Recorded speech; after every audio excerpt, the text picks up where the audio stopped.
Kapag ganito na mga boss ang ating amplifier, wag muna natin mga boss saksak. May posibilidad mga boss grounded yan. Ito mga boss ang maayos na amplifier. Ilang segundo mula pag open mo rito bago siya gagana, bago tutunog. Kapag may easy output mga boss, hindi pwede connect ang speaker dahil masisira. Uugong lang yan mga boss. Share ko lang sa inyo mga boss kung ano ang dahilan minsan kung bakit nasisira ang ating amplifier, lalo na kung naka-stock lang. Ito mga boss na amplifier, naka-stock lang ito, mga 8 years siguro ito mga boss, hindi nagamit, naka-stock lang siya. Bago natin mga boss isaksak o gamitin, kapag matagal naka-stock, tingnan muna natin mga boss ang loob.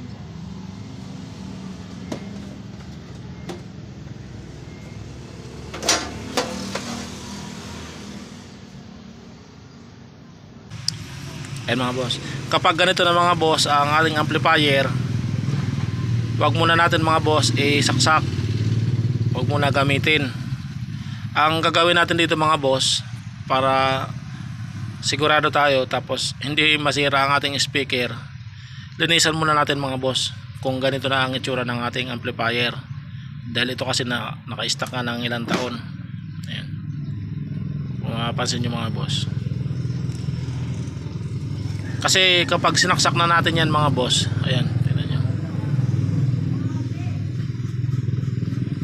may posibilidad mga boss grounded yan.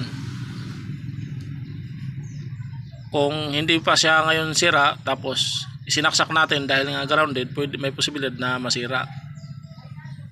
Kaya ang gagawin natin dito mga boss, lilinisan muna natin, vacuum natin mga boss, tapos blower natin pagkatapos may vacuum, bago na natin saksak. Tapos testing natin dito mga boss kung wala siyang AC output. Kung may AC output mga boss, masisira ang ating speaker. Gamit tayo mga boss ng brush at vacuum.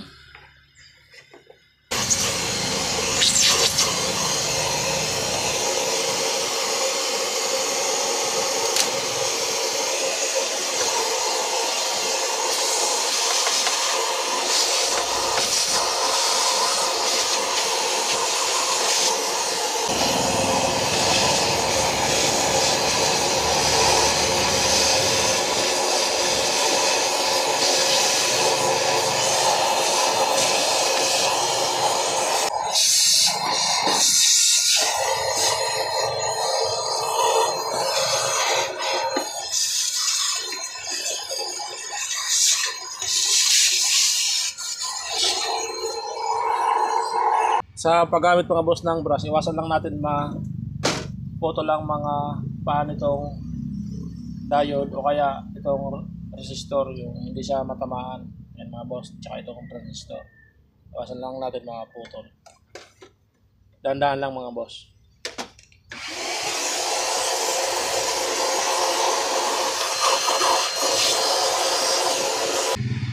Blower naman natin mga boss.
Ito na mga boss, nalinis na natin dahil na-stock nga ng ilang taon, mga 8 taon siguro.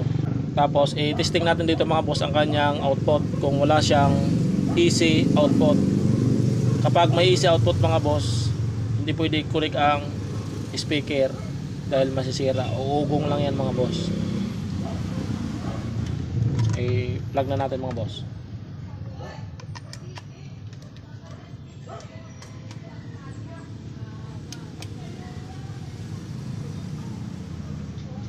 Ayan mga boss, kumana na yung fan. Tapos nag-play na yung relay. Testing na natin mga boss kung wala siyang easy output. Dapat mga boss wala siyang easy output. Tapos dapat meron siyang DC. Dito mga boss, DC. Testing muna natin ang speaker.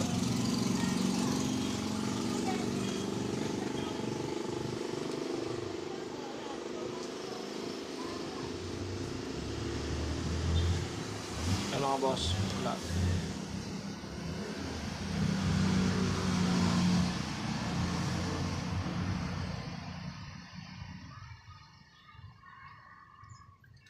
Ito mga boss, good na yata yan. Ayan mga boss, na-testing na natin, wala namang easy output. I-testing naman natin mga boss kung mayroon na siyang DC.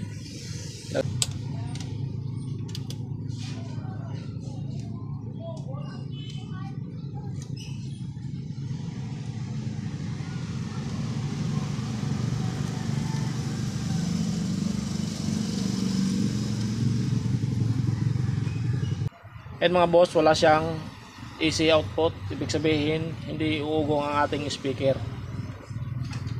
Okay siya mga boss. Kahit na-stock siya ng ilang taon. Ito mga boss ang relay. Pakinggan natin. Ganito mga boss ang maayos na amplifier. Ilang segundo mula pag open mo rito bago siya gagana, bago tutunog.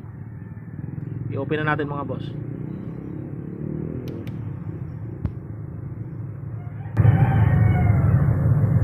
Yan. Ay mga boss, ayos yan. Pwede na natin balik ang takip at pwede na rin natin connect ang speaker. Yan lang po mga boss. Maraming salamat.